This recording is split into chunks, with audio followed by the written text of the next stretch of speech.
My friend, I've been sitting here tonight, trying to figure out how to begin this one. I'm going to tell you about a man I met in February, a man who walked into my parish hall on a Tuesday morning and sat down across from me and said, "Father, I'm a man who died in 1987. I need to know if I can come back." His name, the name he gave me, the name he's been using for 37 years, was Thomas Ward. His real name was Edward Callahan, Eddie. He was born in Burlington, Vermont in 1952. He was a high school history teacher. He was married to a woman named Patricia. He had 2 daughters, Claire and Nora. He was, by every measure the world could see, a good man living an ordinary life. On March 14th, 1987, Eddie Callahan drove to the bus station in Montpelier, left his car, left his wallet, left his wedding ring, left a note on the dashboard that said, "I'm sorry, don't look for me, you'll be better." And he got on a bus and disappeared. 37 years later, he walked into my parish hall. He was 71 years old. He'd had a minor heart attack the previous November. He'd asked a hospital chaplain what to do. The chaplain sent him to me. And I want to tell you tonight, my friend, what he told me, and what I told him, and why I'm still waiting to hear what happened next. I want you to understand who Eddie Callahan was before I tell you what he did. He was a history teacher for 14 years, 9th grade. The kids who struggled in other classes stayed after with him. He coached the JV baseball team for 11 seasons. He drove the school van for overnight trips to historic sites in Washington. He did it for free, on his own time. His daughters, Claire and Nora, adored him. Claire wanted to be a teacher like him. Nora used to sit in the back of his classroom on Saturdays when he was grading papers, doing her own homework beside him, just to be in the same room. He and Pat had been married 11 years. They were not unhappy, but they were in the specific exhaustion of a marriage that had become all logistics and no air. Pat's mother was ill, money was tight, the school was cutting positions, and Eddie was quietly, invisibly coming apart. He told me, "I didn't know what was wrong with me, Father. I just knew I was wrong. I was the wrong piece in the right puzzle. I thought if I removed myself, the picture would make sense." He was 34 years old, my friend. He had no language for what he was experiencing. He had no one to tell. And so he left. Eddie left Montpelier on a Saturday morning in March of '87. He took a bus to Boston, another to Providence. He wasn't going anywhere specific. He was just going away. In Providence, he found a room for $40 a week. He found work as a handyman. He became Thomas Ward, a name he invented in a night shelter on his second evening, signing it on a work form because he needed to be called something. He never taught again. He told himself it was because Thomas Ward had no credentials. The truth, he told me, was that he couldn't be in a classroom without being Eddie Callahan, and Eddie Callahan was dead. For the first 15 years, he sent money, cash in envelopes, no return address, every Christmas. He told himself this was enough. It was not enough, but it was what he could do. In 2002, he read something in a Providence newspaper. Pat's cousin lived there, and her name appeared in an announcement that Eddie misread. He thought it said Pat had remarried. She hadn't, but Eddie thought she had, and he stopped sending the money. He told himself she was taken care of. He told himself the girls had a father now. He was wrong, on both counts, and he would not find this out for 20 more years. Patricia Callahan raised her daughters alone. She told them their father had died in a car accident in Canada in March of 1987. His body had never been recovered. It was the only story that made sense to tell two little girls who needed a reason. The state of Vermont issued a death certificate for Edward Callahan in 1992, presumed dead after 5 years. Pat framed it and put it in a drawer and never opened the drawer again. Claire became a teacher, just like her father. Nora became a social worker. She spent her career helping people who had lost their way find their way back, just like her father had lost his. Neither of them knew. Patricia Callahan died of ovarian cancer on September 3, 2019. She was 67 years old. Claire and Nora were at her bedside.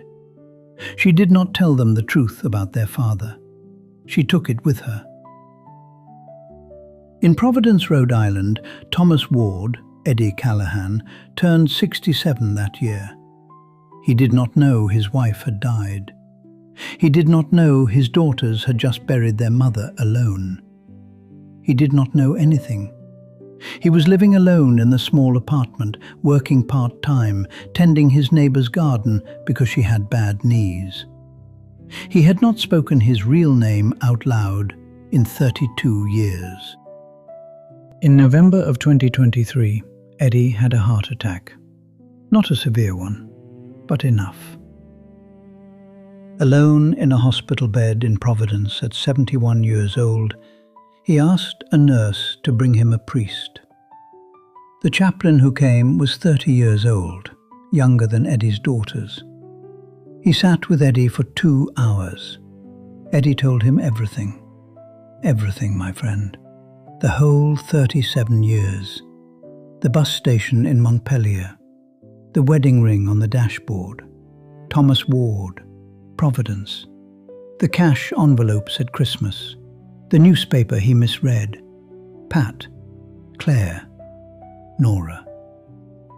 The young chaplain listened to all of it, and then he said, "I don't know what to tell you, but I know someone who might. His name is Father Thomas O'Brien.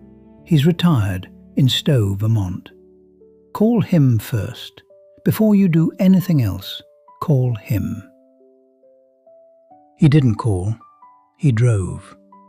On a Tuesday morning in February 2024, Eddie Callahan drove 4 hours from Providence to Stowe, Vermont.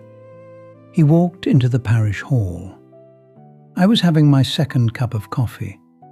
He sat down across from me, and he said, "Father, I'm a man who died in 1987. I need to know if I can come back." I want to be careful here, my friend, because this man trusted me with something very fragile. I asked him 3 questions.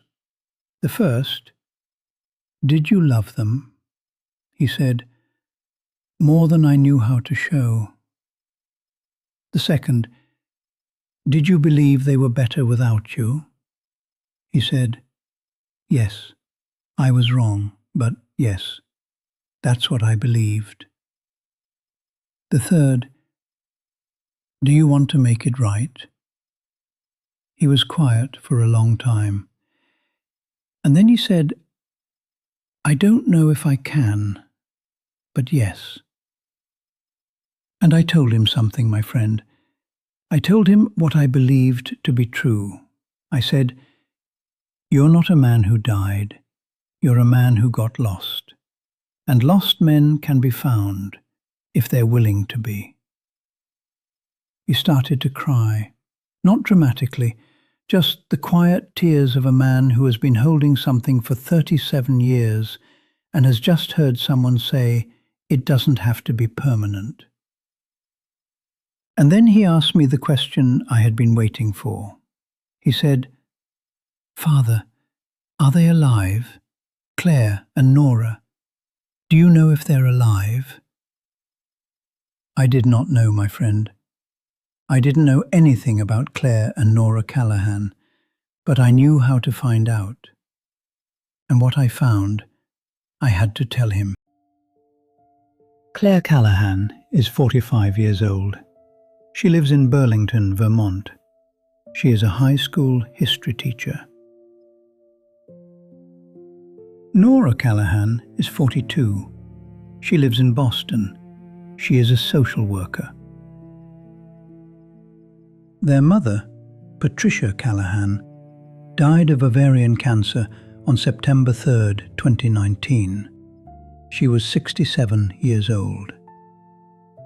Eddie sat very still when I told him about Pat. He said nothing for a very long time. And then he said, "She died thinking I abandoned her."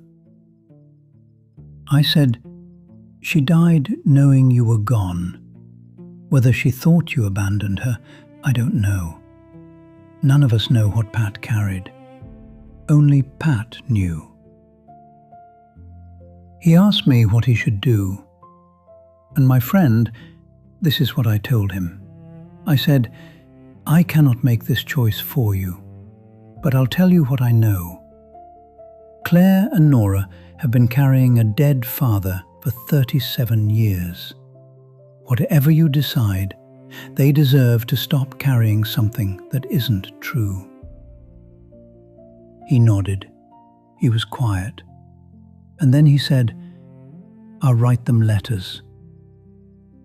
He mailed them on March 14th, 2024, the 37th anniversary of the day he disappeared.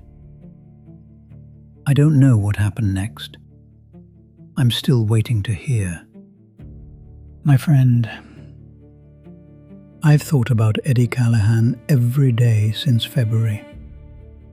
Not about what he did. I'm not here to judge that. I've met enough people at the end of their lives to know that most of the things we call failures were really moments when someone needed help and didn't know how to ask for it. I think about what he believed. He believed he was the problem. He believed that removing himself would solve the equation. He believed, for 37 years, that his absence was a gift. And here is what I want to say to you tonight, my friend. Your absence is never a gift. You cannot protect the people you love by disappearing from their lives. You only transfer the weight. Instead of carrying what you're carrying, the debt, the failure, the depression, the shame, you hand them something heavier. You hand them your absence. And absence, my friend, is the heaviest thing there is. Claire became a history teacher, like her father. She doesn't know she did that. The Gospel of Luke tells us, and this is the passage I keep returning to, "This son of mine was dead and is alive again. He was lost and is found." That is the parable of the prodigal son, the son who left, who came back. Eddie sent the letters. Whether the door will open, I don't know. But the son is on his way home, and I am praying for the door. If you're listening tonight, my friend, and you have been telling yourself that the people in your life would be better without you, I want you to hear this. You are not the problem. You are the person who needs help, and those are not the same thing. If you are struggling tonight, truly struggling, in the way Eddie was struggling in 1987, please tell someone. A doctor, a priest, a friend, anyone, before you make a decision that cannot be unmade. You are not a burden. You are a person who is carrying too much. And carrying too much is not a reason to disappear. It is a reason to ask for help. And if you are Claire or Nora Callahan, if by some extraordinary chance these words reach you, your father is alive. He is lost, and he is trying to come home. Heavenly Father, we ask tonight for Eddie Callahan. and for Claire, and for Nora. Lord, for anyone who has disappeared because they believed they were the problem, bring them back. Show them the door. And for anyone waiting for someone to come home, give them the grace to open it. In your Son's name, Amen.